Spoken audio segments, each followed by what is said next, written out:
Hello बच्चों, let's read this question. Question says that battery located in tentacles of Hydra are group of. इस question में पूछा गया है हाइड्रा के टेंटिकल्स में बैटरी लोकेटेड होती है। ये इनको इन ग्रुप्स को क्या कहते हैं? Option A non functional cnidoblast, option B interstitial cells, option C cnidoblast, option D functional cnidoblast. इस क्वेश्चन के लिए की कंसेप्ट होगा, key concept for this question is features of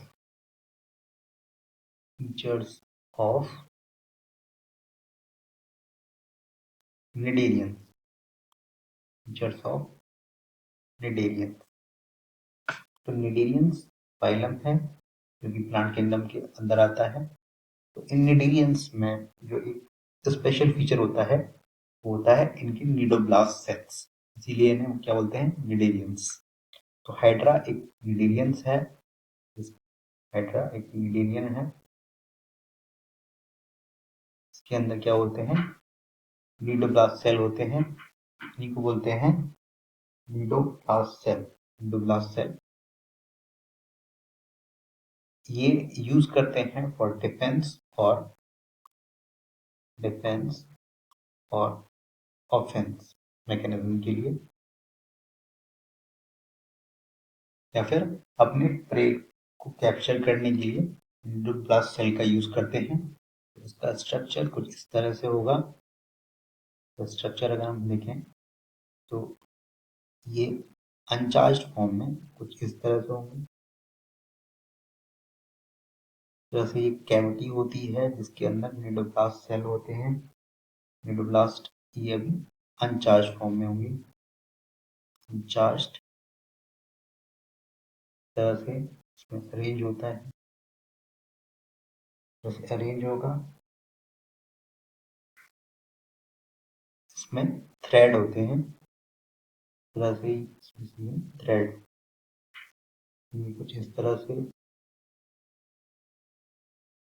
और ये कनेक्ट होता है किससे? बाय लेजो, बोलते हैं लेजो। अनचार्ज फॉर्म है और ये जो है इसको बोलते हैं नीडो। जो ऊपर का है ये है ओपर्क्यूलम और इससे अटैच रहता है थ्रेड, से अटैच रहेगा थ्रेड, जो है ये है थ्रेड। थ्रेड हो गया और इसके अलावा इसमें क्या होगा? शाफ्ट होगी। बाकी जो ऊपर का पार्ट है ओपर्क्यूलम होता है और ये नीचे का पार्ट इसको बोलते हैं शाफ्ट। ये शाफ्ट होगी इसकी। तो ये जो है ये नीडोब्लास्ट सेल का स्ट्रक्चर है जो कि किस फॉर्म में है? ये है अनचार्ज्ड, अनडिस्चार्ज, अनडिस्चार्ज की फॉर्म में है। जब इनको ऑफेंस या डिफेंस करना होता है तो ये डिस्चार्ज हो जाते हैं। ये लेसो की वजह से ये डिस्चार्ज हो जाता है। जब डिस्चार्ज होता है तो ये किस फॉर्म में आता है इसको हम देख लेते हैं। इस तरह से स्ट्रक्चर होगा इसका और ये इस तरह से इसकी वही कैविटी होगी। और अब ये जो नीडोब्लास्ट सेल है ये इस तरह से बन जाएगा।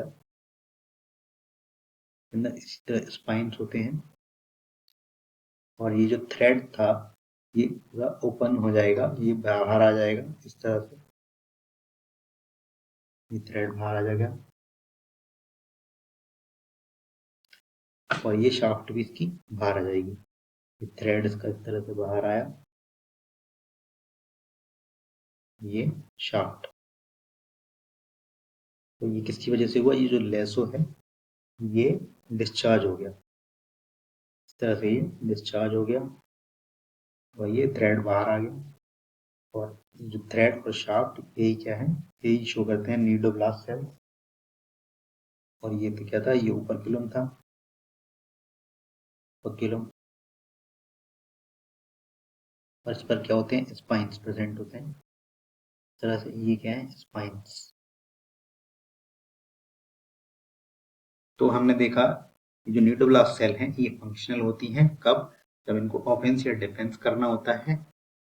जब ये डिस्चार्ज फॉर्म में होती हैं तो ये इनएक्टिव फॉर्म में होते हैं, और जब ये डिस्चार्ज हो जाते हैं, डिस्चार्ज्ड, तो ये इनके न्यूक्लियोब्लास्ट सेल में थ्रेड होता है और स्पाइन्स होते हैं, इसके थ्रू ये डिफेंस या ऑफेंस करते हैं, तो ये फंक्शनल होते हैं। इसके लिए इस एक्सप्लेनेशन के अकॉर्डिंग करेक्ट ऑप्शन होगा ऑप्शन डी, बाकी सारे ऑप्शन इनकरेक्ट हो जाएंगे। Option A non functional nucleoblast incorrect, interstitial cell ये भी इनकरेक्ट होगा। इंटरस्टिशियल सेल बॉडी कैविटी की लाइनिंग को बनाते हैं, तो ये भी इनकरेक्ट हो जाएगा। न्यूक्लियोब्लास्ट से ज्यादा करेक्ट ऑप्शन होगा ऑप्शन डी, ऑप्शन न्यूक्लियोब्लास्ट, ये भी इनकरेक्ट कंसिडर करेंगे। So this is the overall explanation for this question. Hope you understood well. Thank you.